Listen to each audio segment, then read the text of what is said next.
जय हिंद दोस्तों। आज हम लोग हमारा समाज में विविधता चैप्टर सिविक्स का दूसरा पार्ट देखेंगे। हम लोगों ने यहाँ तक पढ़ लिया था, उसके आगे विविधता में एकता को पढ़ेंगे। चलिए आगे पढ़ते हैं। विविधता हमारे देश की पहचान है। यहाँ की एकता देश की सबसे बड़ी ताकत एवं विशेषता है। आज़ादी की लड़ाई ने हमें एक सूत्र में बांधने का काम किया। उस लड़ाई में सभी धर्म एवं जाति के लोगों ने हिस्सा लिया। हम भले ही विभिन्न धर्म, जाति एवं क्षेत्र के हो, लेकिन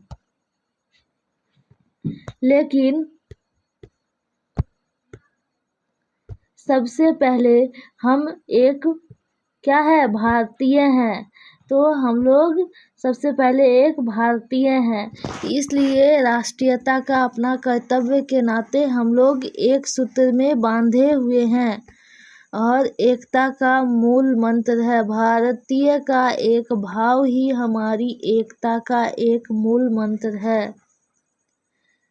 एक ही गांव में विभिन्न धर्मों एवं जातियों के लोग रहते हैं और वे एक दूसरे के दुख सुख में सम्मिलित होते हैं। मिलकर के समस्याओं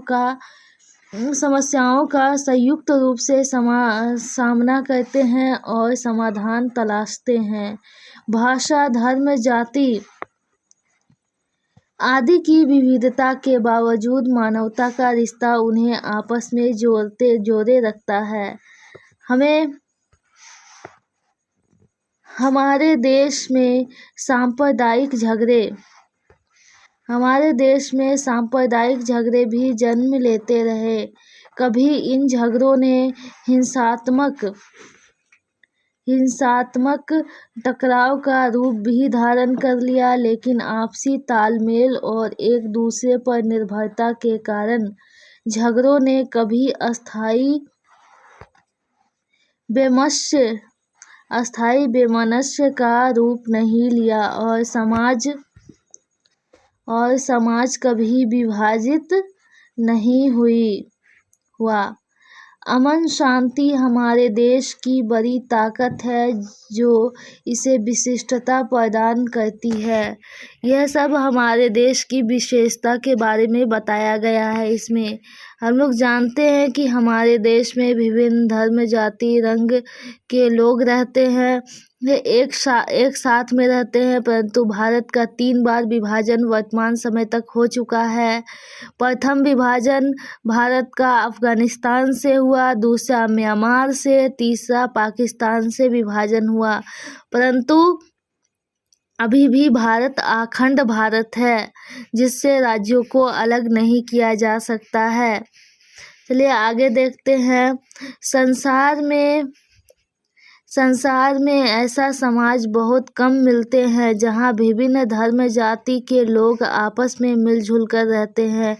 खुद का उन्नत एवं सभ्य समझने वाले यूरोपीय देशों में सामाजिक एवं सांप्रदायिक सौहार्द का उदाहरण विरले ही मिलते हैं। इससे क्या समझ में आता है कि जो यूरोपीय देश है वहाँ पे भी इस तरह की सामाजिक, आर्थिक, राजनीतिक, सांस्कृतिक विविधता एक साथ नहीं देखने को मिलता है। आगे देखते हैं। धार्मिक एवं जातीय वैमनस्यता की आग में जल रहे देश प्रेम और शांति की तलाश में है। प्रेम और भाईचारा, शांति एवं अहिंसा जैसे मूल्यों को आज विश्व के प्रायः सभी देश अपनाने के लिए लालियात है।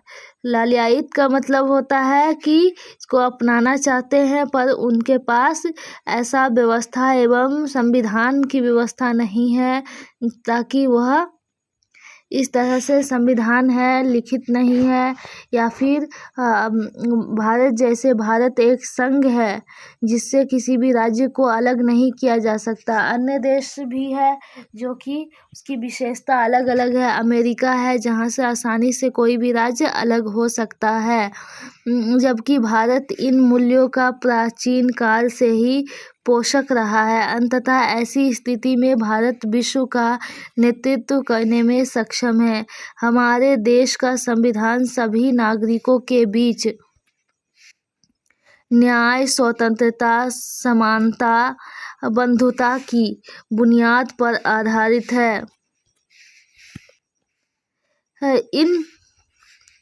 इन मानक मूल्यों को संविधान की प्रस्तावना प्रियम्बल में शामिल किया गया है। संपूर्ण भारत एक तिरंगे के नीचे है और स्वतंत्रता दिवस एवं गणतंत्रता दिवस के रूप में हम लोग मनाते हैं।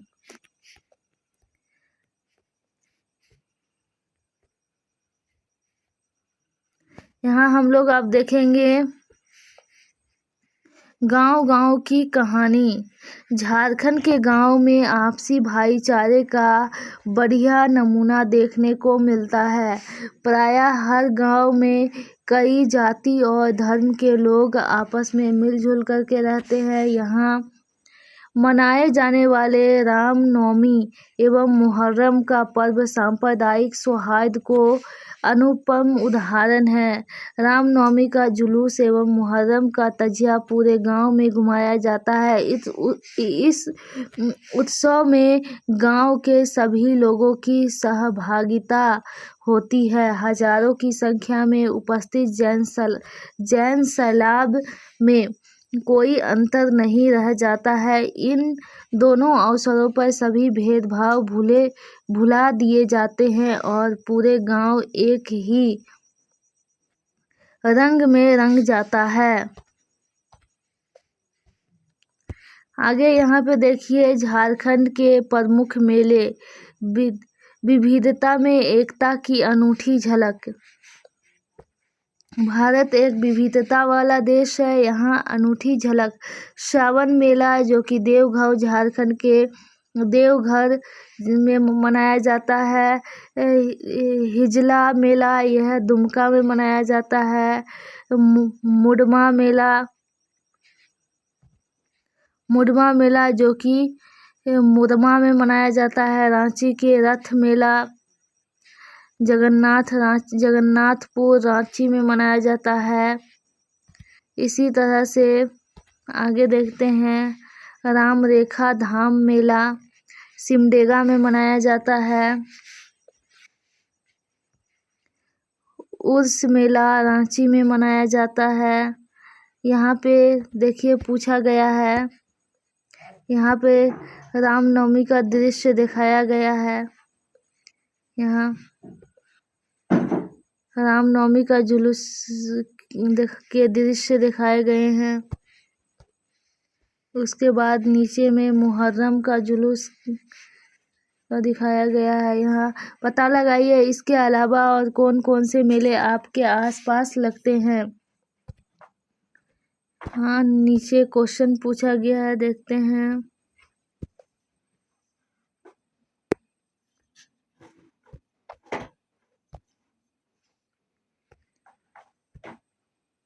यहाँ स्वरोजगार का परिभाषा दिया गया है, देख लेते हैं हम लोग। स्वरोजगार अपने जीविका उपार्जन के लिए व्यक्ति के द्वारा किया जाने वाला खुद का व्यवसाय को स्वरोजगार कहा जाता है। अपने जीविका उपार्जन तो अपने जीवन निर्वाह के लिए किए जाने वाले व्यक्तियों द्वारा जो व्यवसाय किया जाता है उसको स्वरोजगार कहते हैं। यह किसी भी संस्था द्वारा प्रदान नहीं किया जाता है बल्कि स्वयं के द्वारा किया जाता है। पार्ट 1 पहले ही अपलोड हो चुकी है जिसका लिंक मैं डिस्क्रिप्शन में डाल दिया है, आप लोग देख सकते हैं वहां से। धन्यवाद।